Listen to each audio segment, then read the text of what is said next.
talking about that as well, but we use STEM because it's easy and it's nationally known. And actually, the arts integration didn't come until about 1997. So even though that may seem a long time, it's really new in the education world.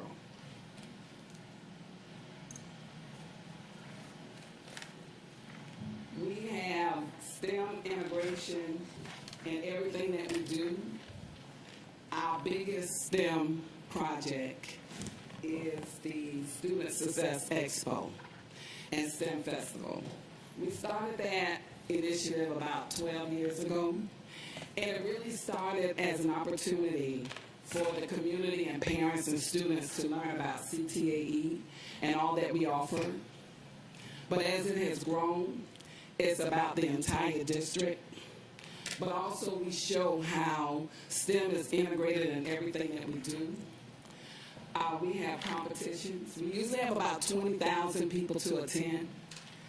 And about 7 o'clock, 7:30 in the morning, we usually have 2,000 to 5,000 students there preparing for competition.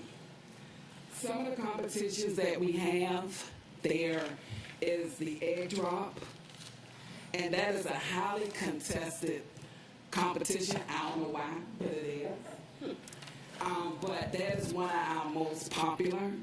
We also have the straw tower building, mousetrap, Seagull Bot, and Vex Robotics.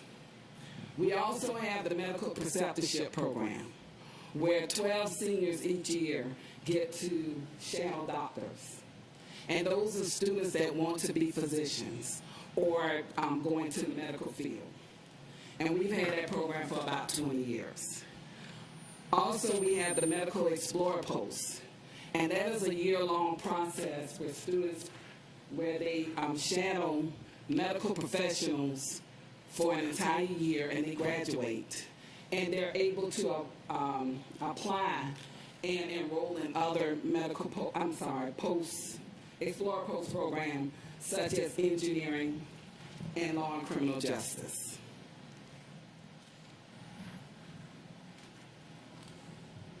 So, STEAM is everywhere. And as Dr. Lewis shared with you, one of the big things that we make sure of is that the science, technology, engineering, and mathematics is interdisciplinary and integrated in our classrooms, so they're not taught in isolation. If you look at our elementary schools here, we've shown you where we have our STEAM projects going on and initiatives. A.B. Williams is in progress, as well as Gadsden. They are seeking state STEM certification. So they are going through that process as it relates to following the continuum and having the visit to receive their certification. Here we have our middle schools.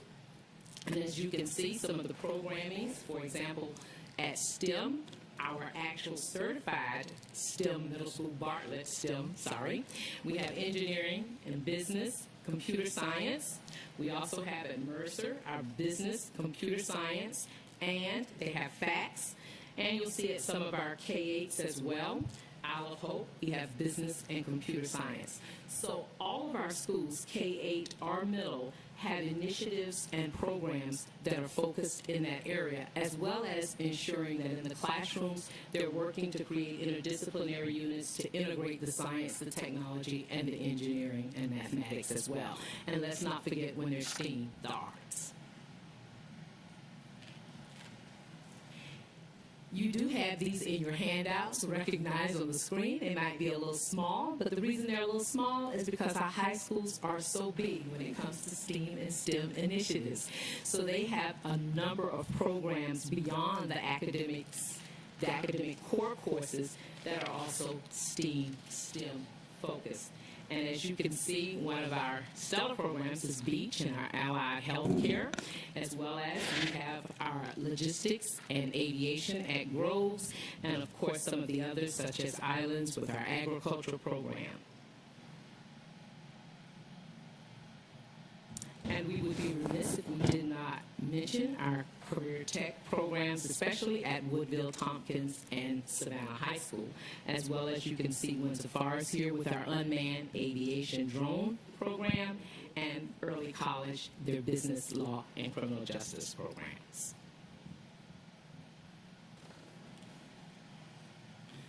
Another initiative that we recently instituted with the school district is the MSAT program. And again, I like to use acronyms because it's quicker, but it stands for the Magnet School Assistance Program.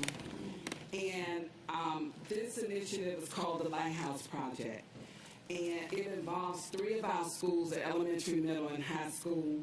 And it is designed to increase the diversity of schools in the school's student population and improve academic success and outcomes. Last year, I want to say in April, we received a $14 million grant that is to be dispersed over 5 years to institute this program. The 3 schools involved is A.B. Williams Elementary, Hubert Middle School, and Savannah High School. Those schools were chosen, 2 of those schools were chosen because they fall into the opportunity zone. And Savannah High was chosen as the feeder school because they're the feeder high school for this particular program.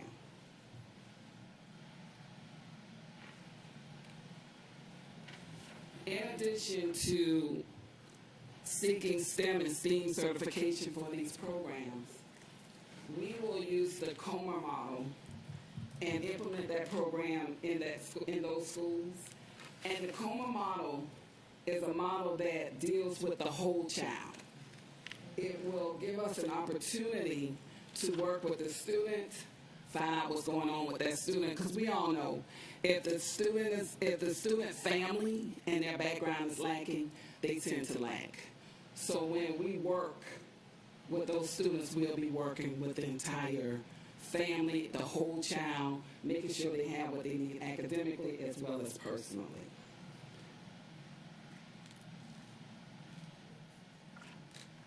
Where we are now, some of the things that we've done with the MSAT program, we provided a lot of professional development opportunities.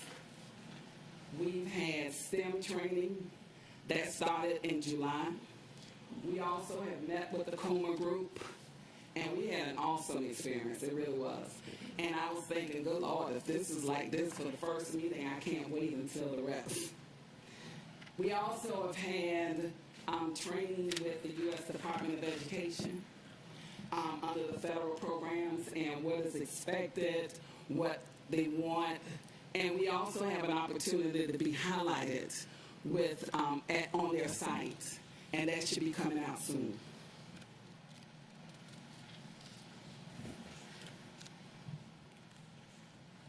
As a district, we do have other grants that focus on STEM.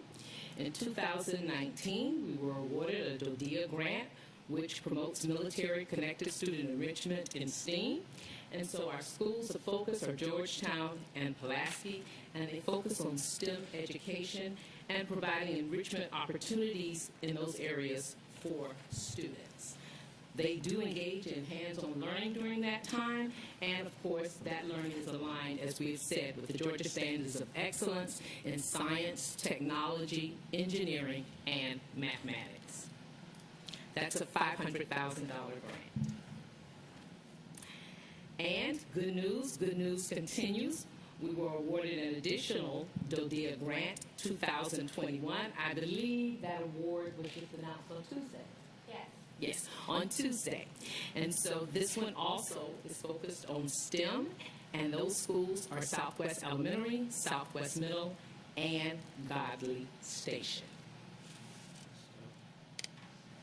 And these are just some pictures of our students who are engaged in those STEM, STEAM activities. As you can see, we start with our elementary. They're our 3rd graders, and they're dealing with math. They're doing a math lab that actually focuses on force and motion, and they're at Andrea B. Williams. And here's some additional photos. We have our middle schoolers here from Hubert.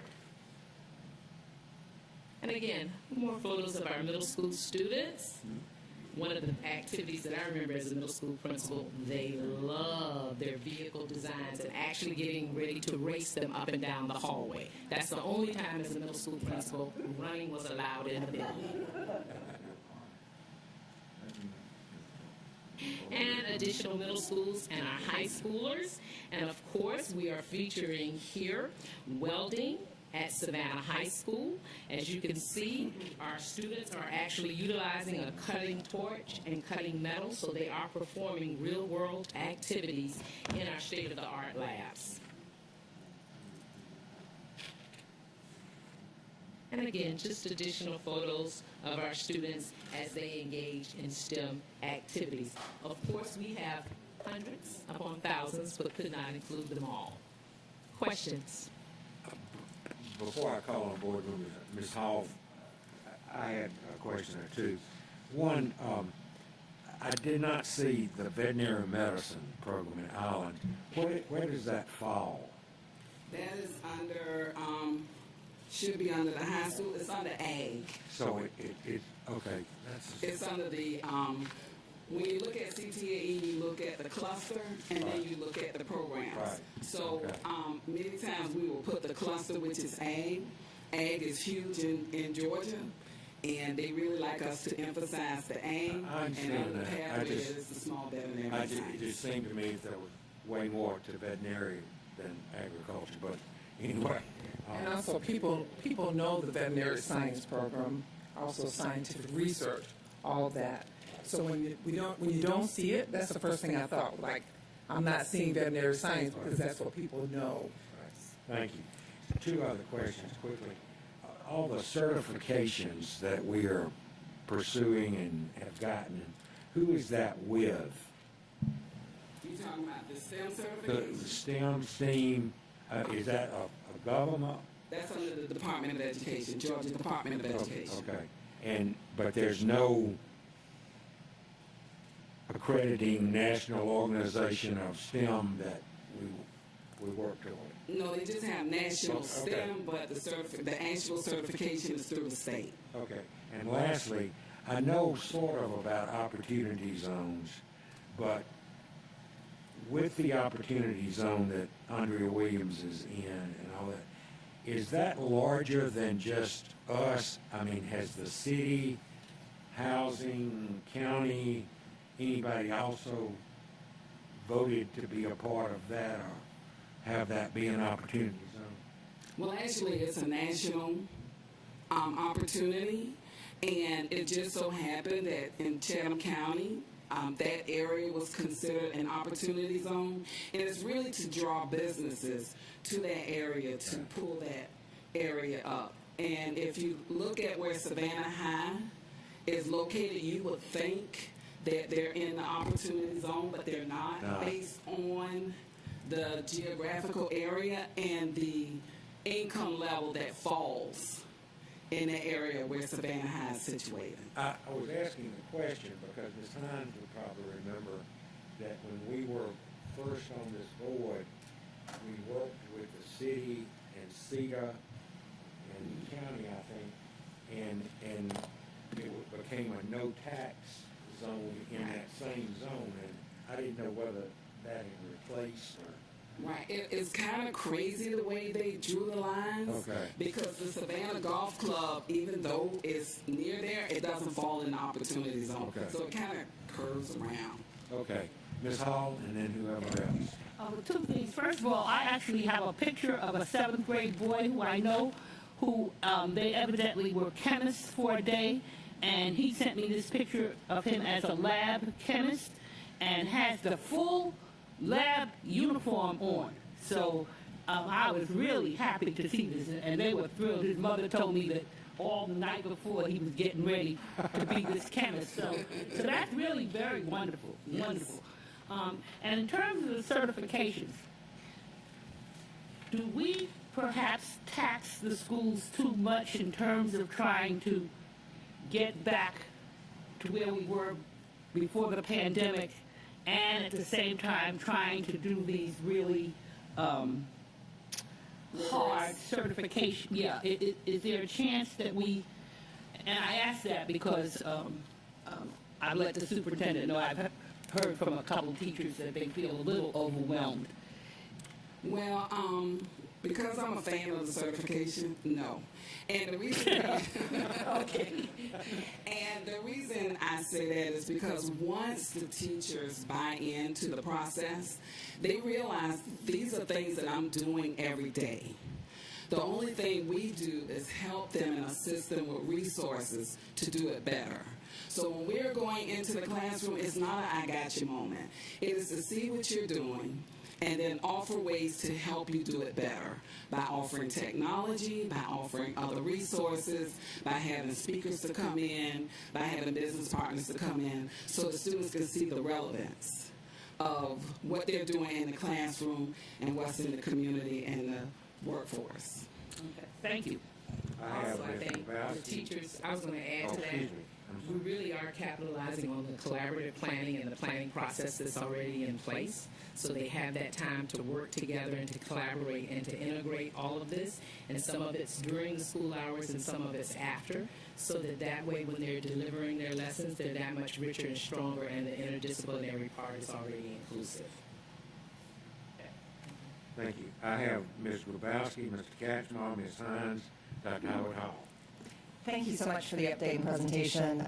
Certainly wonderful to see the integration of STEM and STEAM across the district.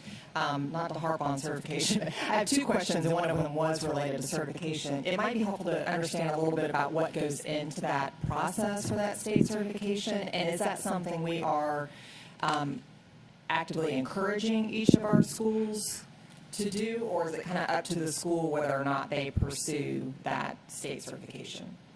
Well, yes and no. we actively ask the schools to pursue the certification. But in CTAE, we also have industry certification programs. Mm-hmm. So if you're going through industry certification, you may as well add STEM certification because you're doing some of the same work. The only difference is that STEM certification can be over 3 years because we have to have data, 3 years of data under industry certification. It's still 3 years, but it's 3 years before you pursue the certification. When we're looking at what they're doing, it's also integration. Teachers do that on their own anyway. They work with the English teachers. They work with the math. They work with the science so the students can see the relevance. So it's not, I don't think it's taxing. Sometimes they'll think, oh, I have another thing to do. But once they start doing it and seeing that they're doing this every single day, we just have a laser focus on it. It's not as bad as people think. Okay. Well, and for what it's worth, I think it's valuable to have these certifications, especially as we have so many people that are moving into our community from other places. Because if they're familiar with STEAM or STEM from where they come from, and they come here like, oh, that school has that same certification, it does provide a level of third-party verification, which I think is really valuable to be able to demonstrate the great things that we're doing in the district. So I'm thrilled to hear that. And one very specific question, I see business on here a good bit. Certainly the math part of finance and the math part of business, I can see that tie-in. Is that the primary tie-in for the business side, or are there other parts of the business curriculum that? It's the business and the it's the math, and the technology. Okay, so like computer literacy and that type of thing. And also, what we provide to the schools is a continuum. And the continuum is a step-by-step process that they use to become STEM certified. So they tell you what you're supposed to do in the first year. Your first year is just taking it all in, deciding if you want to do it, collecting data that you already collect, put it in a particular order, talking about it with your staff, talking about it with your students. Because at the end of the day, when the team comes in to certify your program, they're not listening to the principal. They'll do a little bit with the teachers, but they're talking to the students. So if the student can say what they see that is STEM and how they're using it and how it integrates with everything that they do, when they see that, that's what gets you the STEM certification. Okay, thank you. I have Mr. Katchma, Ms. Hines, Dr. Howard Hall, Dr. Hoskins Brown. Thank you, and thank you for your presentation. Question about the Magnet School Assistance Program, the Lighthouse Project. So it's a 5-year grant. But what I'm reading is that it's providing a pathway for students from elementary to high school. Obviously, that's beyond 5 years. So I guess my question is, how does this work? We're getting a grant to implement this program, but are we going to be required to provide supplemental funding for materials or anything like that after the grant expires? Yes, when we met with the U.S. Department of Education, because this is a matching grant, many of the things that we have been paying for, we already paid for.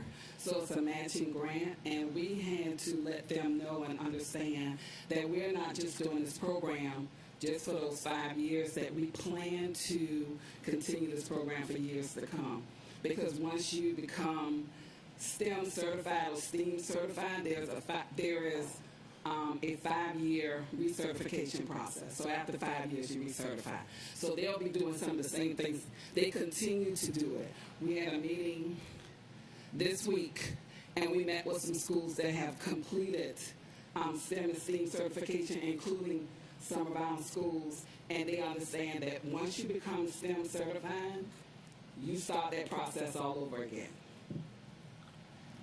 Okay, so am I understanding this correctly, that we are spending a little less than $1 million a year at each of these 3 schools, and then we're getting a matching $1 million a year over 5 years, and then we're going to be spending that same amount of money every 5 years for these programs at these schools? So some of what we talk about in matching, and then you talk about after the 5 years continuing, we're utilizing some of the train-the-trainer models. So some of the resources and actual materials that we need for implementation of the grant were already things that were purchased. We also understand that there are other funding sources that are in these schools, and then we utilize the train-the-trainer model so that when they receive the training, that may be a cost on the front end, they're actually providing trainers throughout our district, through these schools, that will then be able to maintain that and assist them with the professional learning side of that, which could incur quite a bit of the cost as well. I hope that answers your question. Kind of. Okay. So, and we can talk offline later. And I have no objections or problems with this. I'm trying to understand the dynamics, what the future looks like. I think STEAM is awesome. I think STEM is awesome. I also think well, that's a different issue. Never mind. I'm just trying to understand the finances. And if we have to show that we're making an investment to get a matching investment, what I'm hearing is we're capitalizing on what we're getting out of these investments to take it across the district, which is good. I'm trying to plan for future budgets and think about if we have to find another $15 million over 5 years once the grant expires, that's just something we need to plan for. Mike? If I could, I just would like to comment on that, because I think it's an important question to ask. Number one, we're not planning, and as a part of this application, you must demonstrate as a part of your application how you're going to sustain the program once the funding has ended. So the matching part of this grant indicates, number one, that you're invested in it, and as we indicated, I think in writing to you in response to one of the questions, a lot of the time, most of the time, a matching grant is, for us, already expenses that we're using for those programs. A good part of the front end of this grant involves professional learning, and that's why we're not having to have those expenses going forward, because we'll have our own expertise in-house. Number two, we will be spending the school allocations differently. Right now, we may be investing in books and things that are working for us now, but we may decide, based on sustaining the program, that we will invest those same dollars in a different way. So it's designed to transform the way you operate. I will also say that STEM and STEAM increases student engagement. It's more collaborative. It's more like the regular work setting. Most people don't have the opportunity to work alone. They have to work with others. So they engage differently, which is why people are so enthralled with Bartlett. But if you go into these other buildings, you'll see the same kind of high engagement. And so it's worth the investment. I think in our plan, in our application, we had to indicate in specific terms how we would continue the programming. It may not cost $14 million after this point, but we are expected to demonstrate that we'll be able to sustain the programming. Okay, and I don't have an issue with the programming. I think it's valuable. I'm interested in the money. Second question related to the program is, it's called the Magnet School Assistance Program. One of the goals identified is to increase the diversity in the school student population and provide a pathway from elementary to high school. So is this going to be treated like a choice program that anybody in the district can apply to at any stage, or what's the plan on that moving forward? Yes, it is a choice program. The only difference is that there's not a grade or testing criteria. Okay. The criteria that we looked at was more so zip codes that was mentioned in the grant. So we will actively recruit in those areas, and those are the areas that students that live like in the 31419, the 31410, which is the islands, those areas that normally wouldn't go to those schools, we'll be looking to market to those students as well. Okay. And then final question, on the DoD initiatives, how is that, or how are they integrated with what we're doing at Starbase, or is it? I can answer that. It's not integrated with Starbase because these are separate grants specifically for these schools that we apply for through the Department of Defense. So we do work with Starbase, but these grants have nothing to do with Starbase. And Starbase is still up and running. I just haven't heard about it in a while. So, Right. Okay, thank you. It's been difficult to have fifth grade classes, though, visit because of the COVID thing, so that's still there, but.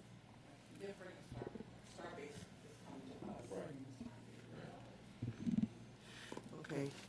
All right, it's my turn. Well, first I'd like to say thank you so very much for your report today, and you know this is my area, and I'm just bubbling over with what I'm hearing, and I'm just so happy to hear this information. And one thing I'd like to say before I go further is that, going further, we are preparing children for productive lives. So if this is going to help our children to be able to stay focused and get all that they can while they are in school to prepare them for future lives, we need to get on it. Because if they're not working toward a productive society, they're going to be dependent. So we want these children to flourish. Let's get them in areas that they love. And the reason I'm really excited is because the SECME that came into being when I was still teaching. And they're in high school, and one of the things that the kids were really excited about was the egg drop and the mouse trap. They love those things. And you get the children who you expect that that are not performing very well, but they get on this, and they take it away. So I'm really excited about that. Okay, and I have one other thing I'd like to ask. I didn't hear very much for and you can correct me, the K2 age group. And at this age, they are real excited, and I'll tell you why. I have a grandson. He just turned 7. He is fascinated over dinosaurs. If you want a mature conversation, you talk to him about dinosaurs. So these are the kind of things that get our kids excited and want them to move further and do everything they can to learn more. And he met his little cousin a year ago, who's a little girl, same age. Boy, and listening to that conversation between those children, and at that time he was 5 years old. And so these things excite children. So if we want to make sure that we reach the minds of all children, then we have to reach outside and do things that would be of interest to them. Years ago, I would have my students to do, at the end of the year, I would have them to do a report dealing with any kind of animal they wanted to discuss or bring a report on. I had a little guy in my class who was very, very docile, I guess you could say. He didn't talk very much. But that little guy got up and talked about the panda bear. And he was so great. You wouldn't believe that he could do such a thing. And now that gentleman is a top chef in Atlanta. He has a top job in Atlanta, but had we not encouraged that, he may have remained where he was at that time. We can't write our children off. We have to do everything we can to keep them focused, excited, and wanting to move forward. Now, be quiet. Thank you, Ms. Hines. Yes. We can tell the passion with which you taught your area. Ms. Dr. Howard Hall, and then Dr. Hoskins Brown. Yes, thank you so much for the presentation. Thank you for the good news. We love good news. Can y'all hear me? Okay, I can hear them. Oh. Okay. We're excited about that, and you know, I just wish that every elementary school could have gotten the opportunity to receive the grant. We know how that works. So what are we doing to ensure those schools who didn't receive the grants, who are feeder schools to our middle school, for example, Gould and Garden City, who students have, will matriculate to that grade level for that grade span for Mercer, for example, the computer science and growth logistics. What are we doing to ensure that they are being prepared to work in tandem with that program? And also, as I sit here, this will definitely be a great opportunity for this pathway for our K-12 campus in a few years to come. All right, so you answered your question on one, but I'm at the elementary level, normally CTAE does not go down to the elementary level because of funding. However, we do work with our elementary schools. Many of the elementary schools do have a STEM and STEAM component. Matter of fact, as I mentioned earlier, Hurd Elementary is STEM certified, and they're in the process of going through recertification. So at the elementary school, we have engineering at Garden City Elementary. We have engineering, of course, at A.B. Williams, and several of the other schools have a STEM component. As far as Gould, Mercer, and Groves High School, all three of them are part of that computer science grant, where if they hadn't already been integrated in with the elementary level, I know Groves and Mercer have already received their devices, and also we're looking at applying for a grant for those schools to also be a part of the MSAP program. But we do work with our elementary. We just have to use our middle and high school as a driving force to work with our elementary kids, but they do have a STEM and STEAM component at each of the schools. I have Dr. Hoskins Brown, Mr. Johnson, Dr. Brinkman.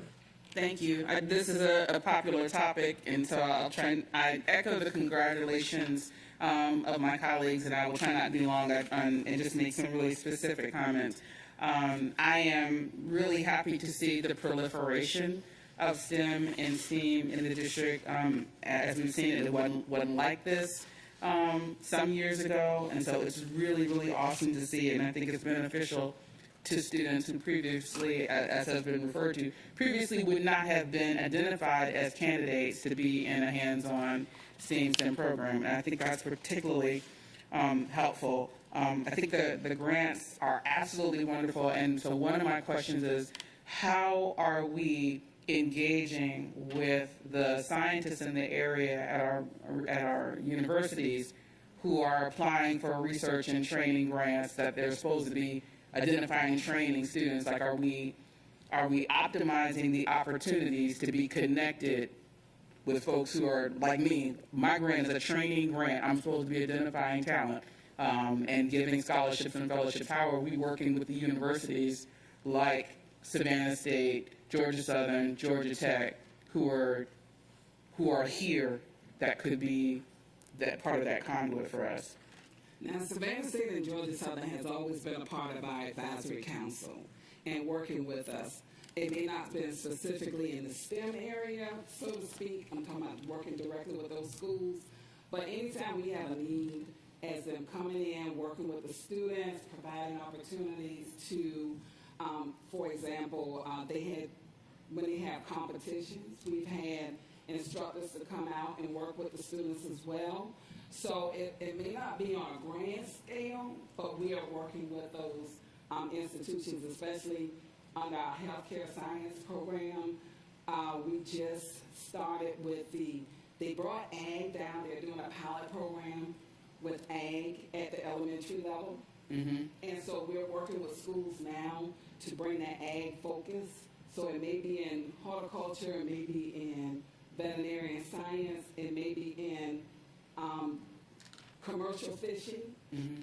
So it really just depends on what area that they're going in. The state gave us the opportunity to do it. They just didn't give us the funding. So we're trying to find a way where we can be in compliance and offer those programs more centralized at the elementary level, and then and also support our elementary kids. I hope that answers it. It does. I appreciate it. I have a suggestion. I think that getting audience with the deans of the science, of the colleges of science, technology, engineering, those areas, not just education, and saying, here is our suite of offerings. Here are the age groups of schools that we're working with.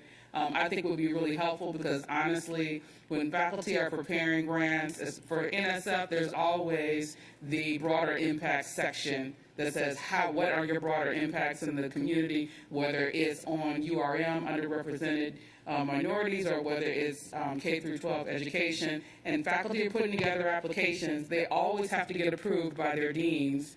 And so if the dean can say, hey, your proposal is weak, it would be strengthened in this area if you reached out to SECPSS because they have this need. I think just having those early conversations would be helpful because faculty don't always know that, but they're on a deadline. I mean, I just finished a 2-week deadline to put together a drone proposal that has, so I'm getting to that.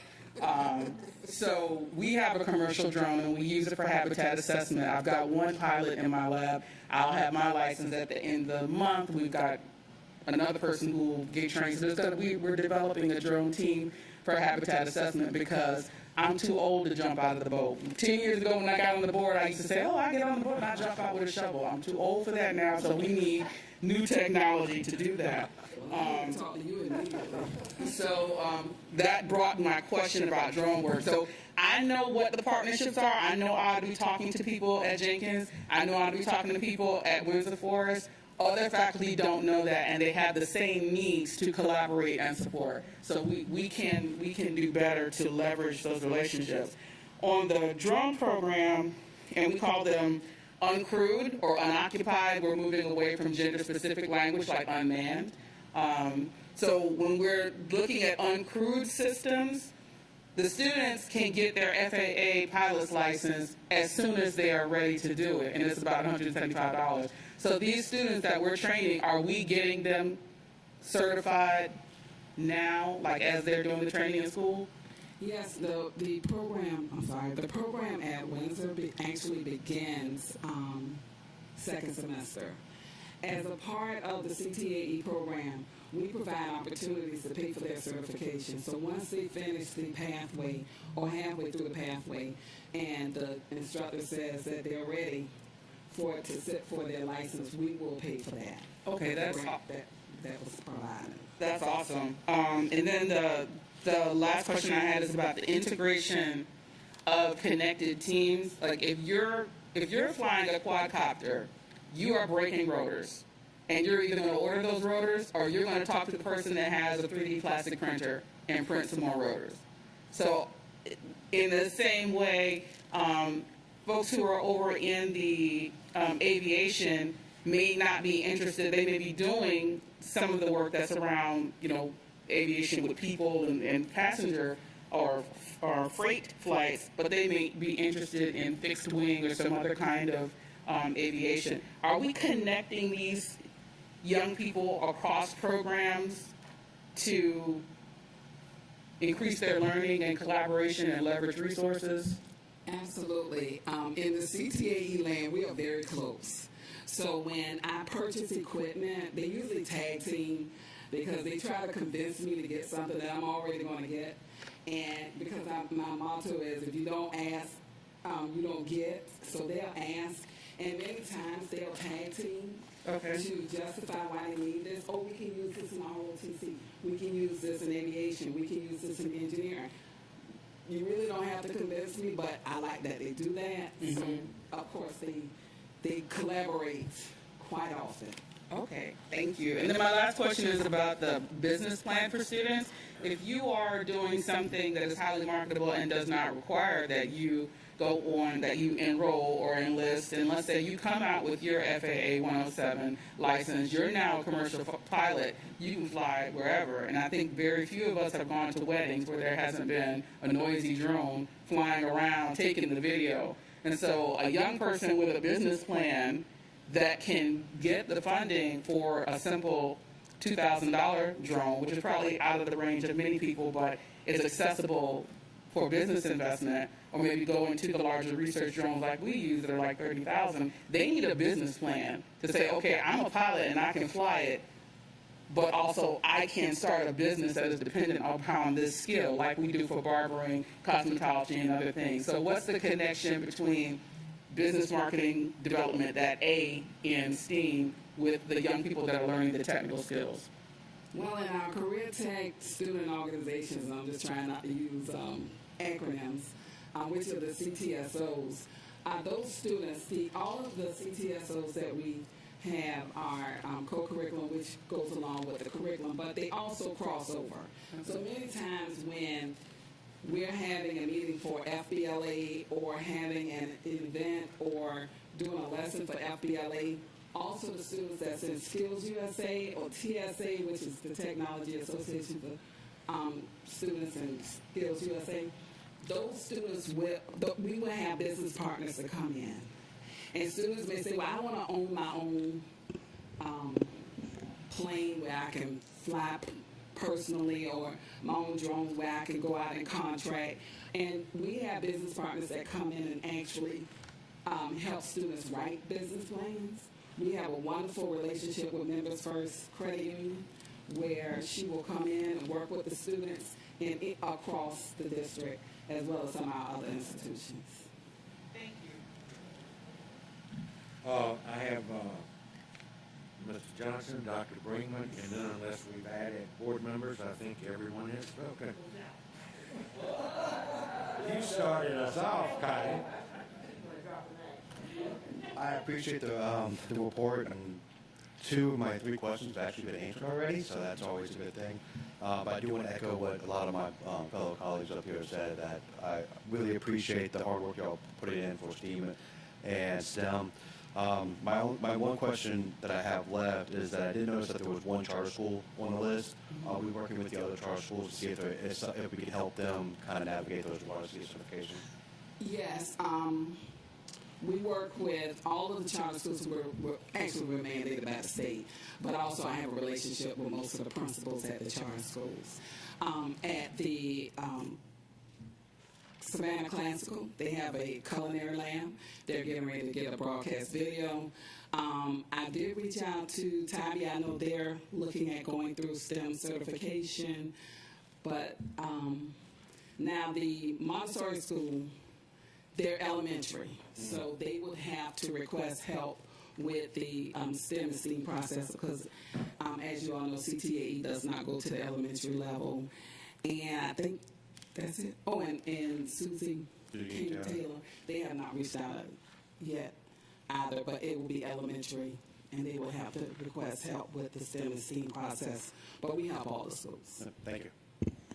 Dr. Brinkman? I'm going to go for briefest and just go straight to the question. Do we have a district goal for percent or just number of STEM certified, STEAM certified schools at each varying level? No, we do not have 8%. I'm just proud that Chatham County is the only school district outside of the Atlanta area that has a STEM certification at each level. And we're one of the few districts in the state that have at least one STEM certified program at each level. Could we investigate making a goal or a stretch? I think that would be something to ascertain. Yeah. Ms. Hall, quickly. Very quickly, okay. First of all, I just want to say to you, Dr. Lewis, I've always considered you our curriculum booster because that has been my hope flick on the board to try to make sure that we have a very progressive curriculum, and your programs really do give us that booster shot. So I appreciate all your hard work and everything you do. The one thing I wanted to say, Dr. Buck, is, do you know at graduation, when we get our graduation programs and has all the symbols to tell which kids are high honors and this and that, I think we need to start putting these certifications on there. If I'm certified in something, put that next to my name on the graduation program. I think that really ups the importance of it. So, yeah, there are a lot of them, so, you know, we may have to code it. Yeah, yeah. If you announce them all, you'll be there. Yeah. No, we wouldn't need to announce them, but just list it on the program. I think that's really important. We will look into that, Ms. Hall. Dr. Levette?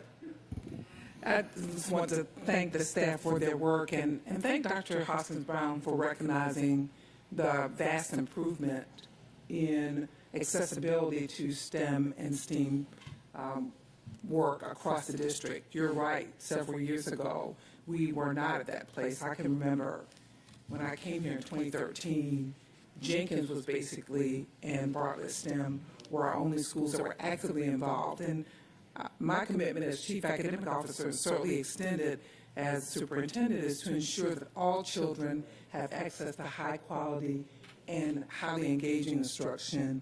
We would not be able to do that without staff that's committed to doing it, but also we've had great support from Georgia Tech. We have an unprecedented relationship with them. Savannah-Chatham, of course, has been our partner for many, many years. They are a big part of our efforts with our Gulfstream partnership that offers aviation maintenance and avionics. It was recognized by Mark Burns and his staff earlier this week. Savannah State, we have been partners with them on NSF grants. We're working with the city's sensor project. Georgia Power, they're all understanding our need to increase that accessibility. And it goes back to the initial work that Mr. Kaczmar helped me with upon becoming superintendent. When we worked with looking at the jobs of the future, that's how we ended up with our cinematic studies program, our new drone aviation program, our advanced manufacturing programs. All those came from a study of what we're teaching and how it relates to the future. So I'd like to thank all of those partners. Thank you for your support as we bring those programs in. And thanks to our school staff who are now understanding that we're doing STEM anyway. We just need to strengthen it and to name it as such. So we're very proud of the work. I'm glad that you learned a little bit more today. And for the record, Starbase is coming to us, to our schools. We also have our preschoolers learning coding. So our pre-K students learn coding. And of course, our preschoolers who are at Oakland and those who get to visit get to experience STEM every time that they go in there. And of course, at Massey, our students who go there understand archaeology. So our students are learning a lot, and it is highly engaging. We're very proud of what we've been able to do. We thank you for your support. I gave you at your space an envelope that includes some of the newest materials that we have to encourage our girls particularly to look and see themselves in the picture of science, technology, engineering, and mathematics. I'll invite you to take a look at that one title. They were piloted at 2 of our schools. If it weren't for New York City Public Schools ordering every book that Scholastic had, we would have more in our possession. Looking forward to sharing those titles across the district. Thank you so much. Thank you very much. Thank you very much for a wonderful presentation. I would only say in closing that I don't know when we've had a topic that has elicited such support and, excitement from the board, and I think that speaks well of what our expectations are, but that you folks and staff are doing a marvelous job with it. I was sort of laughing to myself as the presentation was made, because I am sure that every one of you board members, I especially get them at Sam's, but someone always stops me to say, why don't you teach students how to change the oil in a car anymore? and we've just come a long way since that being our total career and technical education. But there are those who think that's still the only thing we do. And lastly, I happened to have been reading an article the other night about one of the astronaut couples, and they are married, and they both are astronauts. They both have spent time on the spacecraft at 6 months intervals. They happen to have a 6-year-old son, whichever astronaut is home has to take care of.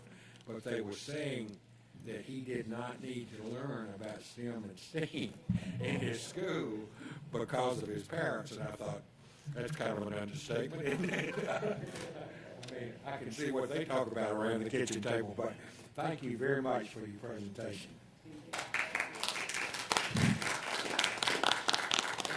Presentation is on budget, and it's the DOS report on budget process and financials. Ms. Page is here, okay.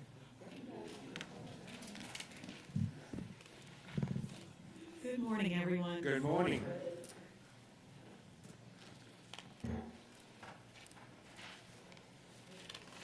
Welcome, Ms. Cooley. Thank you, sir.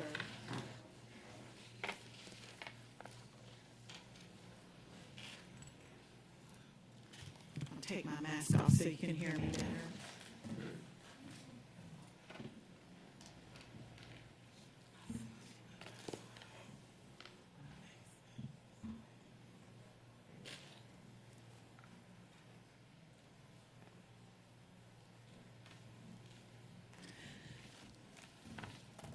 This morning, I'm going to go through the 2023 budget update, which we're early in the process, but we've already started working on next year's budget.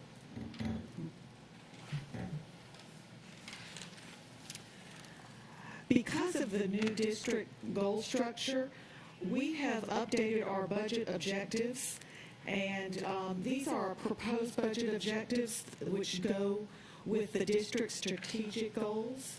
Our budget objective number 1 is to create a student-focused budget, which provides the best possible educational opportunities for every student. Our budget objective number 2 is to engage stakeholders by encouraging participation. Our budget objective number 3 is to allocate funding resources for the delivery of a competitive compensation plan, effective employee retention strategies, and ongoing professional development for staff. And our budget objective number 4 is implementing and creating a financial plan which will support appropriate funding for all programs benefiting students. Our fiscal year 23 tentative budget calendar has already begun. We have already begun sending out our enrollment projections this past Monday. They were sent out to all of the school site principals, and they are currently looking over those projections right now and giving us their feedback. We've gotten a couple of principals that have already returned what their projections are for us. We come up with our projections based on historical data that we use, and we also look at the birth rates from 5 years ago in Chatham County to get an idea of how many kindergarten students we can anticipate receiving this year or coming up next year. And so right now, everything is at the school site and letting all of the principals and the school staff look over our projections. They will then provide us with their projections. And when we get all of those back, we will be setting up meetings with all of our associate superintendents to get their feedback also before we present the final numbers. The rest of the items on there are fairly self-explanatory. There is one thing I did want to note on the copies y'all received prior. At the very bottom, it said February 2023, where it was February 2nd under the budget calendar. It should have said February 2022 on your copies. I just wanted to kind of make note that was a typo.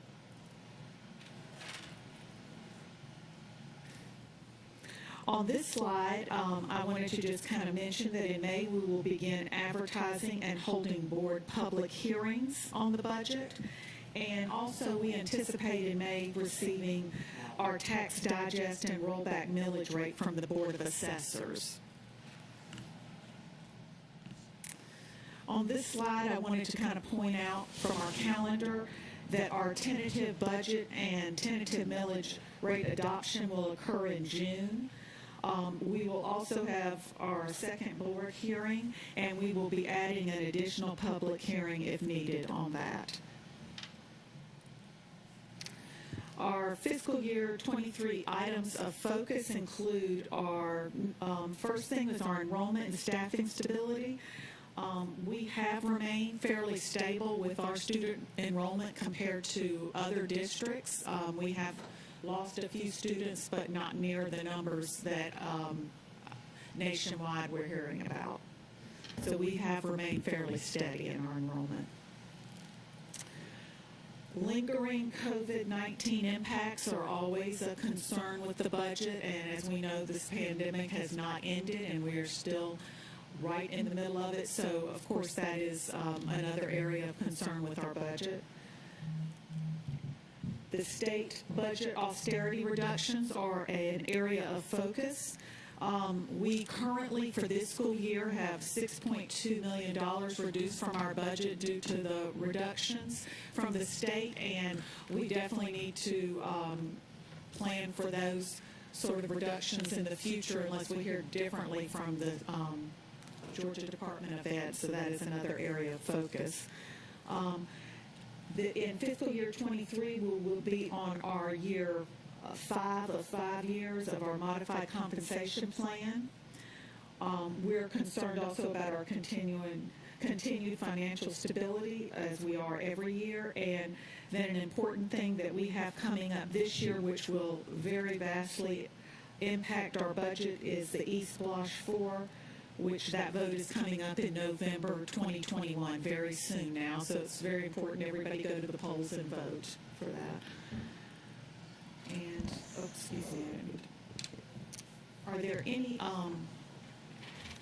discussion or questions? Thank you, Ms. Cooley. Ms. Hall?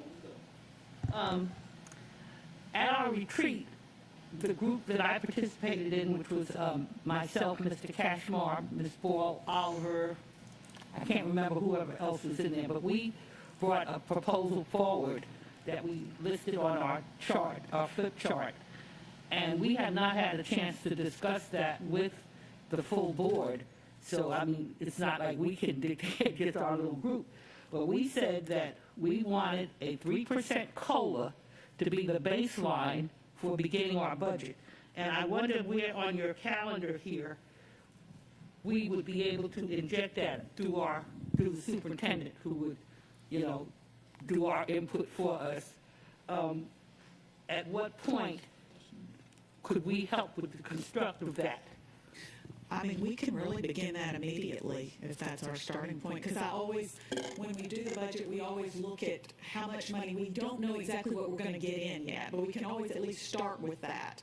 Because what I do is we figure out once we get our tax digest, we won't know until the state also when we finish up our FTE so we can get our state allotment sheet. I usually use the midterm as the latest one.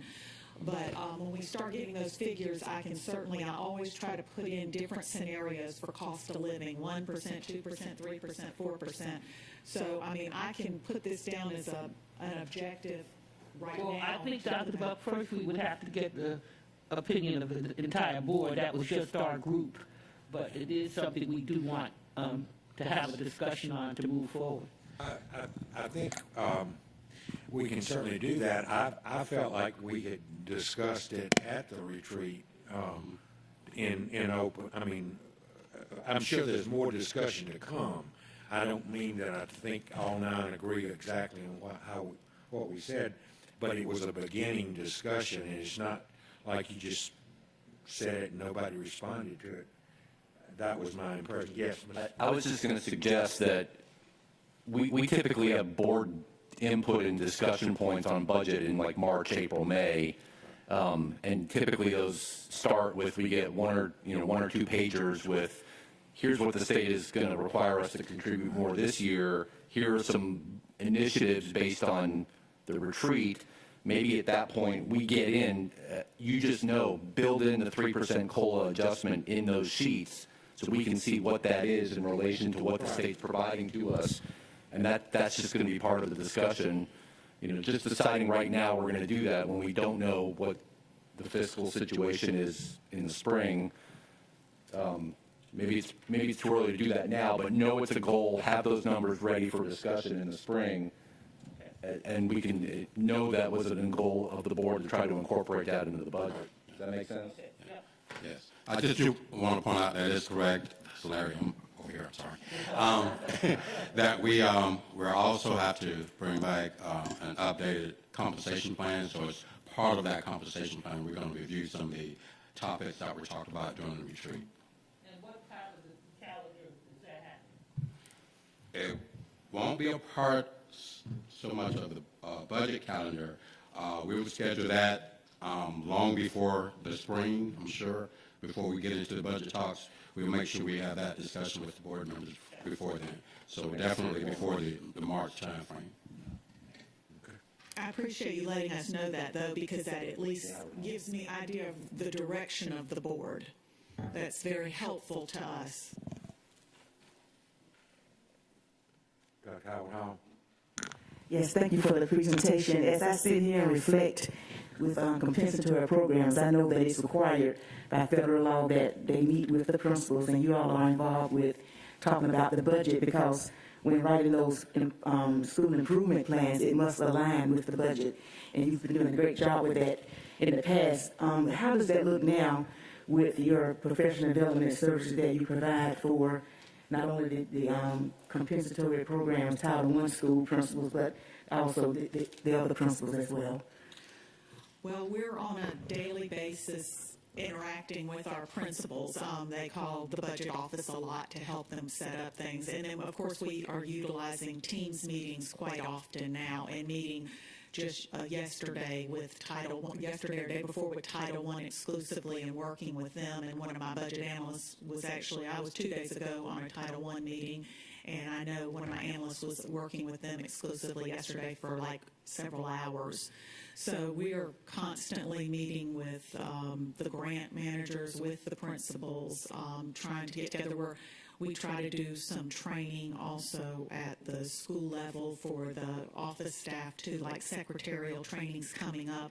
We were scheduled for the 11th, but I think they have changed the date to be a little later. But we're always in interaction with them, and we do try to get a lot of feedback from principals on anything we do.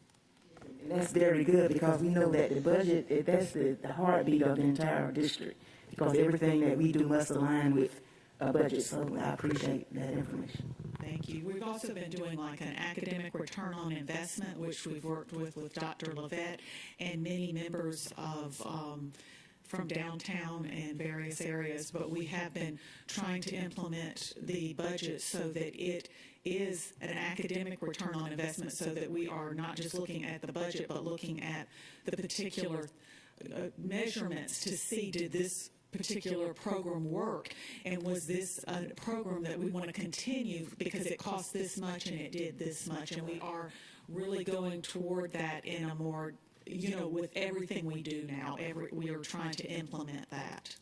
And I'm just going to say this, and that's good to know, because I recall a few years ago when attending a state Title I meeting, that was part of the conversation to determine whether or not we're going to continue to receive funding if it's not having an impact on academic achievement. So that's good to know as well. Thank you, Mr. Catchmore. Yeah, so you mentioned that we're doing enrollment projections for next year, and that our enrollment this year has been stable. Typically, we get a 10-day count. I think this year we did a 20-day count, but I don't think that's been circulated yet. If it has, I haven't seen it. Do we have that information ready to share? We have it. Thank you. Any other, Ms. Grabowski? I'd love hearing about the academic return on investment, and love to see how it might be presented as part of the budget process, because I think you're absolutely right. That's key, and having that as transparent as possible is fantastic. I want to ask Mr. Katchmar, if I can pick on him. During the retreat, we had talked some about taking a macro look at the budget and not, because like when we look at the budget process and we sometimes tend to get detail of, oh, we need money, so we're going to, take it from, rob Peter to pay Paul kind of thing. And I even pulled up the notes from the retreat, and the way that you had articulated the retreat's not really reflected in, and I think it was part of the discussion that came out of the work group, but kind of just taking a big picture look at the budget before we get into the details. Do you recall that, Sean? Can you speak to that some? I'm totally putting you on the spot, I know, but I remember it was such a rich, well, I know, and it was such a rich conversation that I think really was a great starting point for the budget process. So I've got notes from that. Maybe we should talk offline and kind of circle back to the entire board about thoughts and instead of trying to hash through it right yeah, here. sorry, I didn't have my Yeah, notes. that's okay. Okay, thank you. Thank you. Dr. Ashley Brown. Just to connect to what was just said and not start the discussion that Mr. Kashmar asked that we have later, I think I just want to offer that our conversations about the budget process, we are getting the budget process from the financial side. That 30,000-foot view of the overall budget has a very strong programmatic component that's not out of this division. And that's the disconnect, I think, that's feeding the conversation. The issues about the budget related to the transportation facility never percolate up to at the meeting until we actually made that visit, because it's not on the programmatic side, it's on the operations side. So whatever that discussion is, I think we just need to be aware that we may be talking about wanting to see everything with the whole budget, but that's not really what the historical conversation has been. It's been the academic side of the budget. I think if we're going to have an overall big picture view, it ought to be all of those things, and then we dig down into the parts that we're looking at. And that's exactly what the discussion was. It was looking at bringing in the programmatic side and looking at it holistically. Yeah, we've done that as small teams. We've done that in the past as small groups, but not as a budget process. That was, all of this is part of the reason we've had questions on there after our presentation, because these are questions that I think came out of the retreat in the small groups, and each year, although the budget we proceed in much the same way, the budget emphasis is somewhat different every year based on the board at the time and what people care about the most. And so, this is good information for Ms. Cooley, but likewise, it's good information for the academic side. I especially am excited to hear Ms. Cooley say the superintendent's looking at return on investment. I happen to believe with the East Plus election coming up, had we done a better job as a team of presenting our return on investment, we probably wouldn't have some opposition that we have right now. So, yes, Mr.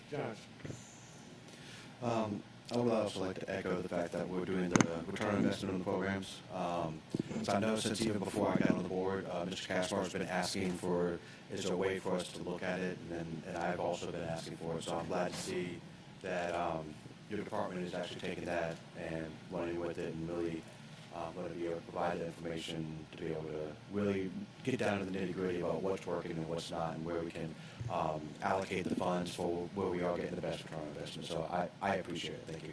Thank you, sir. Any final questions of Ms. Cooley? We're just beginning the process. That's what this is all about. We'll continue as we move forward. Thank you, Ms. Cooley. Thank you. Mr. Jackson, you have our final report of the day, of the morning, excuse me, not, oh, it's not even morning anymore, is it? Good morning. Good morning. Afternoon. Very short, so I can get everyone back on schedule. Oops, that's not what I want.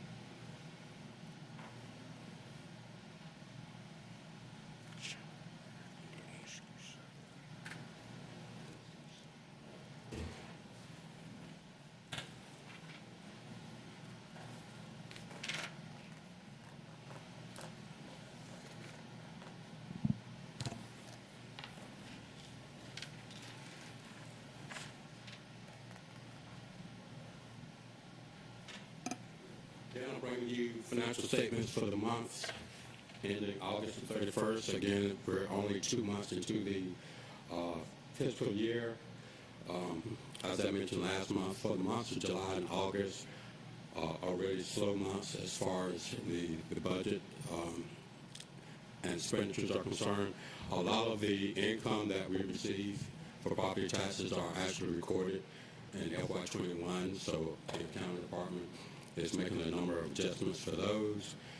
Some of the expenditures that we're actually paying out now are for goods and services that occurred prior to June 30th, so we're moving some of those expenditures back to FY21.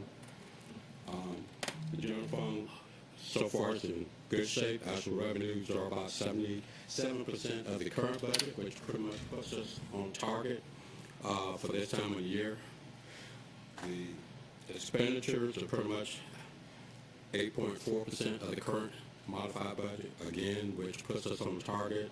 Most of the other funds are pretty much, we're early in the year to show actual expenditures for grants and food service and some of the other grants, other spending funds for the months of July and August. Again, that was very slow during those particular months. The only activity we really had were for embracing summer school expenses. Otherwise, everything else is pretty much dormant during those few months.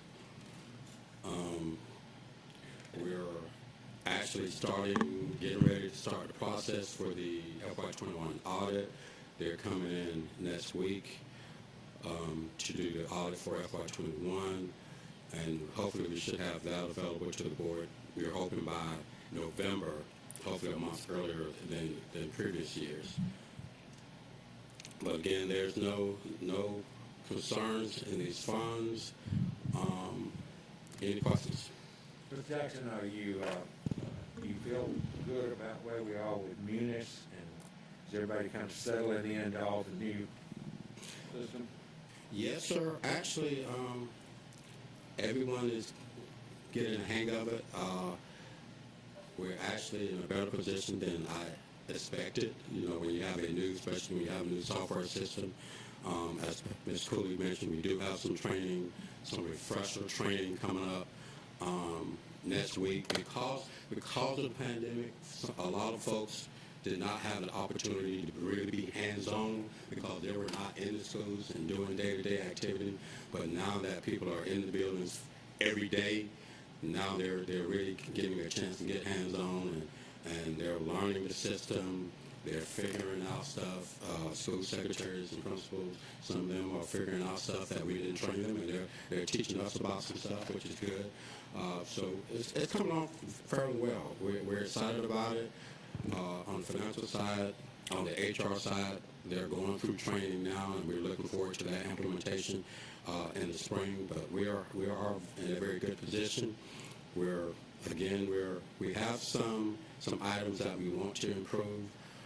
The system part of it, we understand. We're just trying to get to the point where we can go to some training and learn more about the reporting side of it to make things look pretty. But we can operate the system. We're just trying to work on the presentation side of it. Thank you, sexy. Which in a lot of cases involves a third-party software and not the Unity system itself. So that's where we are. Thank you, Mr. Any final questions of Mr. Jackson? Hearing none, thank you, Mr. Jackson. I need a motion. Well, before I ask for a motion, it's 12:20 as we adjourn to temporarily go into executive session. Let's adjourn and eat lunch in here or wherever you want to, and then have executive session back in here. Let's try for 1:45, 10:01, but eat wherever you want to, obviously. But kind of have a motion to go into closed session. Dr. Hosins Brown moved. Dr. Greenwood seconds. All in favor say aye. Aye. We're out of informal and into executive session.